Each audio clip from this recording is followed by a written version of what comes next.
Welcome to Accreditation Unlocked, your trusted source for insights, strategies, and expert advice on all things accreditation.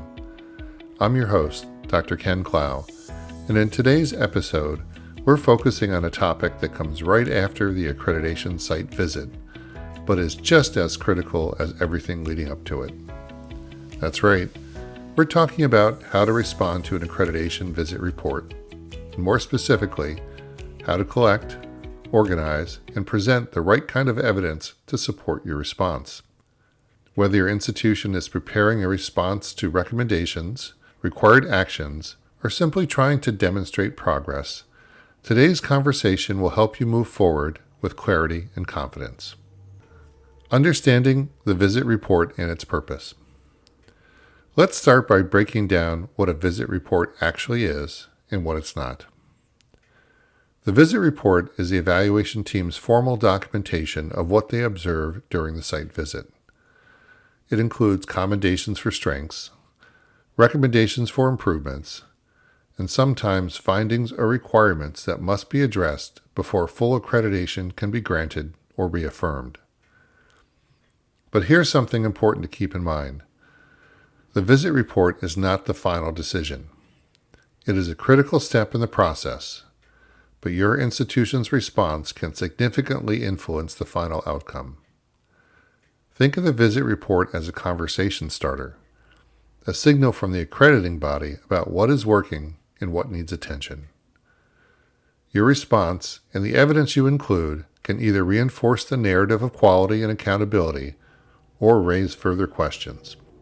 So how do you go from visit report to effective response? Let's walk through it step by step. Types of evidence and what reviewers are looking for. First things first. Evidence is everything. Accrediting bodies operate on the principle of demonstrated compliance, which means assertions are not enough. You need to show that actions have been taken, policies have been implemented, and outcomes have been achieved. Here are the main types of evidence you'll need, along with examples and tips. Number 1. Policy and procedural documentation. If the visit team noted that a particular policy was missing, unclear, or out of date, your response should start with the revised or newly created policy, meeting minutes from the committee or body that approved it, memos or emails communicating the policy to relevant stakeholders, and a timeline of implementation. For example,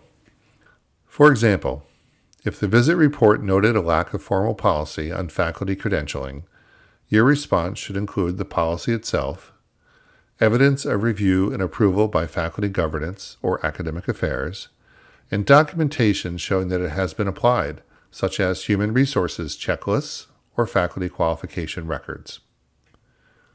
Number 2. Evidence of implementation. Policies are only part of the equation. You'll also need to show that they have been put into practice. For example, let's say your institution adopted a new academic advising model in response to student retention concerns. To support your response, include training agendas or slide decks used to prepare advisors, a schedule or calendar showing student advisor meetings, participation data, and student feedback surveys or focus group results. Implementation evidence is all about answering this question. Is the institution doing what it says it's doing, and can we prove it? Number 3. Assessment and outcomes data. One of the most scrutinized areas in any accreditation report is outcomes assessment, whether for student learning, institutional effectiveness, or co-curricular programming. Make sure that you're not just collecting data.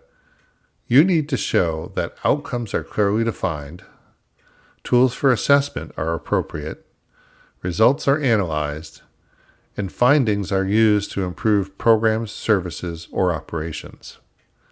For example, if the report identified insufficient evidence of student learning outcomes assessment in general education, your evidence might include a curriculum map showing which courses address which outcomes, samples of student work, rubric results from faculty evaluations, and a summary of findings with actions taken, such as curriculum changes or new instructional support.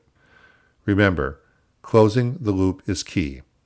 It's not just about what you found, but what you did about it. Number 4, documentation of communication and institutionalization. Accreditation teams want to know that improvements are not just one-time fixes, but are embedded in your institutional culture. This means providing screenshots of updated web pages, campus-wide emails or newsletters. This means providing screenshots of updated web pages, campus-wide emails or newsletters, revisions to faculty or staff handbooks, evidence of changes in your strategic plan, budget, or other planning documents. For example, if you revised your mission statement or restructured your governance system, show how the change has been shared, adopted, and reflected in day-to-day operations.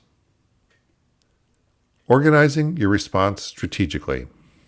Now that we've covered what to include, let's talk about how to present your evidence effectively. Tip 1. Create a response matrix. This is one of the best tools you can use. In your matrix, list each finding or recommendation, link it to the applicable standard, provide a summary of your response, and list and link all supporting evidence. This helps reviewers to see at a glance how your response addresses each issue and where they can find your documentation. Tip 2.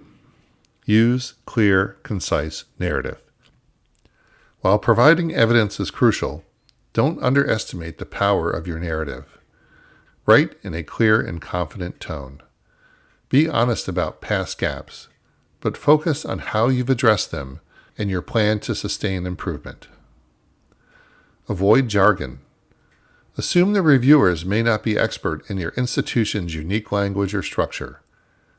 Plain, direct language wins every time. Tip 3. Use hyperlinked digital submissions. If your accreditor allows it, include hyperlinks in your digital response to take reviewers directly to each piece of evidence. A well-organized digital file, preferably in PDF or secure cloud format, shows that your institution takes the process seriously and respects the reviewer's time. Tip 4. Quality over quantity. Don't overload your response with hundreds of pages. Select the best evidence.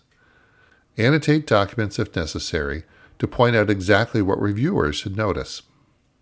A one-page annotated chart can often speak louder than a 30-page policy. Avoiding common pitfalls. Here are a few mistakes to avoid. Submitting unapproved drafts of policies or procedures. Always wait until they're finalized.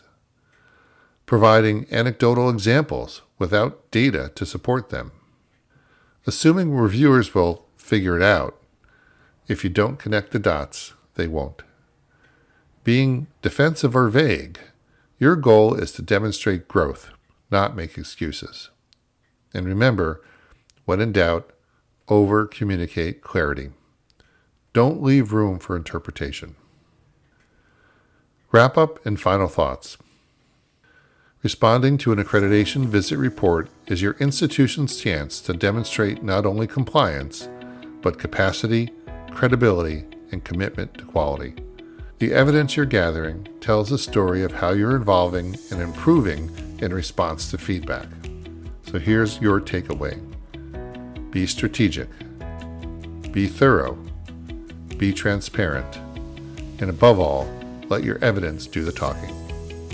Thanks for tuning in to Accreditation Unlocked. If you found this episode helpful, be sure to follow, rate, and share it with colleagues who are preparing for or responding to accreditation reviews.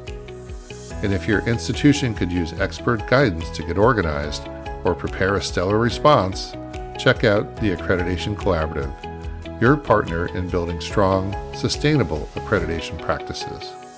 Until next time, I'm Dr. Ken Clough, helping you unlock the power of accreditation one episode at a time. Take care and keep moving forward.